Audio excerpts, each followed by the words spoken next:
Mary Potter's life. Mary Potter was born in London in 1847. Frail in body, yet unshakable in spirit, she felt a deep calling to care for those the world overlooked, especially the sick and the dying.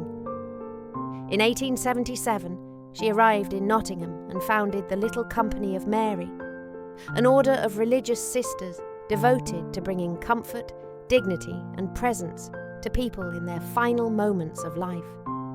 For Mary, death was not an enemy to fear, but a sacred passage, one that deserved tenderness, love and prayer. Her mission was more than medical care. It was a spiritual promise that no one would die alone. She passed away in Nottingham in 1913, and her resting place is now within the Cathedral Church of St. Barnabas. Decades later, her extraordinary life of virtue was formally recognised. In 1988, Pope John Paul II declared her venerable, placing her on the path towards sainthood. Mary Potter's voice was never loud, but her quiet compassion spoke volumes, and it still resonates today. Local impact. More than a century later, Mary Potter's legacy continues to shape Nottingham.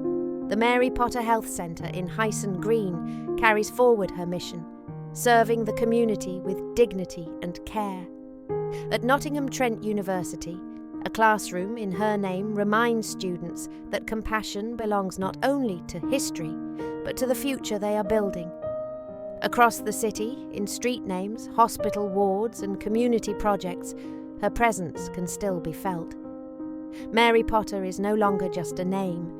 She is a living part of Nottingham's story. Global influence. What began in a small house in Nottingham soon crossed oceans.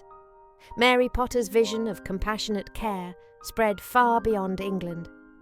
The sisters travelled to Australia, South Africa, New Zealand, Korea, the United States and South America, bringing with them not only medical skill, but also the gift of presence and prayer for the dying.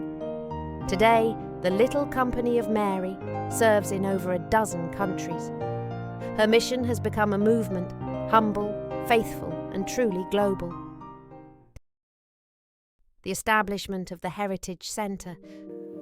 The Heritage Centre was opened in 2010 by the Bishop of Nottingham.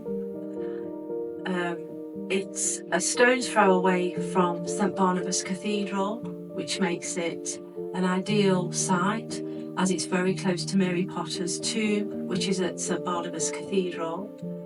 It's also very close to Hyson Green, which is the place where the very first convent was founded by Venerable Mary Potter and the Little Company of Mary Sisters.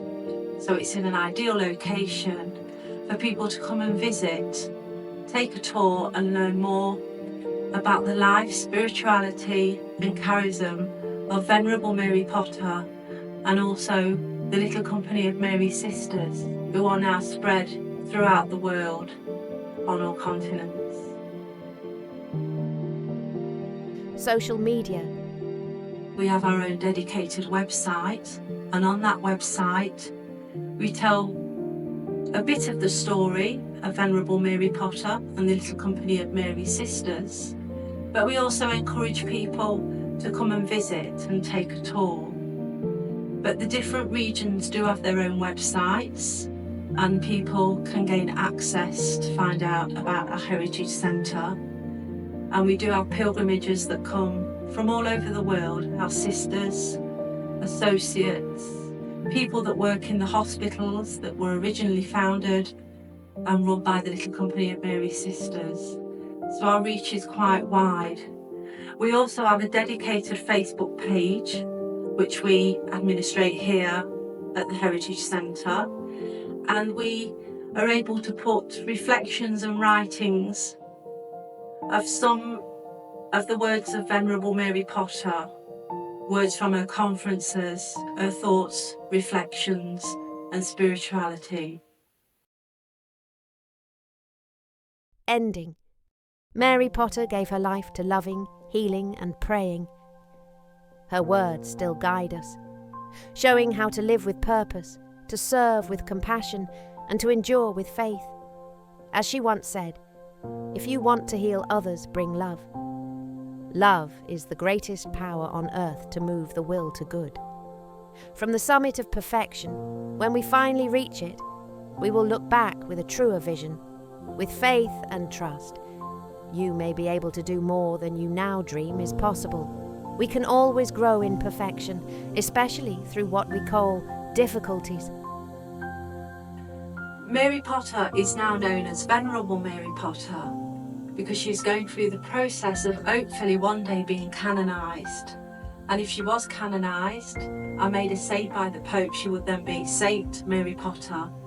And we hope that this would bring great joy and hope to Nottingham, to St Barnabas Cathedral and to the Heritage Centre, that people would visit in large numbers and further spread the word of Venerable Mary Potter and the Little Company of Mary Sisters. So our hopes and prayers are for this to happen, and hopefully it will happen, maybe not in our lifetime, but one day in the future.